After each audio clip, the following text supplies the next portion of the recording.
दोन positive ion आले. इकडे काय लिहिता येईल, इथे जसं 1e मायनस लिहिलं इथे काय लिहिता येईल 2 इलेक्ट्रॉन. आणि कॉन्फिगरेशन काय येईल मग याचं आता 2,8. का बरं, हे 2 इलेक्ट्रॉन तर काय झाले दिले गेले.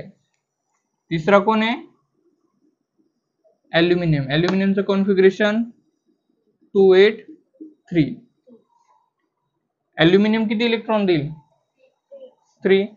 मग ॲल्युमिनियम वर किती पॉझिटिव्ह आयन फॉर्म होतील, इथे किती पॉझिटिव्ह साइन द्यायचे 1 2 3, कारण की 3 इलेक्ट्रॉन काय केले डोनेट केले.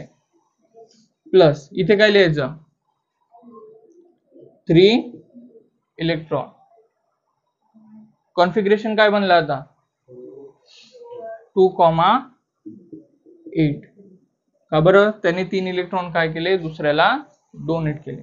मग यांना जे स्वतःचे इलेक्ट्रॉन दुसऱ्याला डोनेट करतात त्यांना काय म्हणतो आपण कॅटायन्स, म्हणजेच मराठीमध्ये त्याला म्हणतो आपण धन आयन. कळलं. आता ते समजा इथे जर नॉन मेटल राहिलं असतं, समजा कन्सिडर करा इथे शेवटच्या शेलमध्ये किती आलाय 1 आलाय. समजा इथे शेवटच्या शेलमध्ये 2 8 7 राहिला असता, मग काय केलं असतं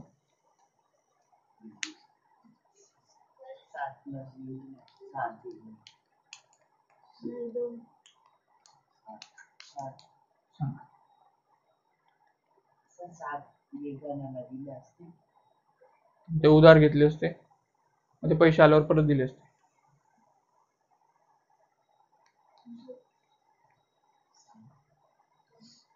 हे मेटलचं कळलं. कोणाला डिफिकल्टी याच्यात वही उघडाचा.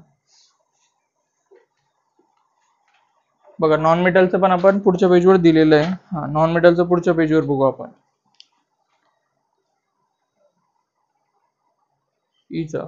साहिल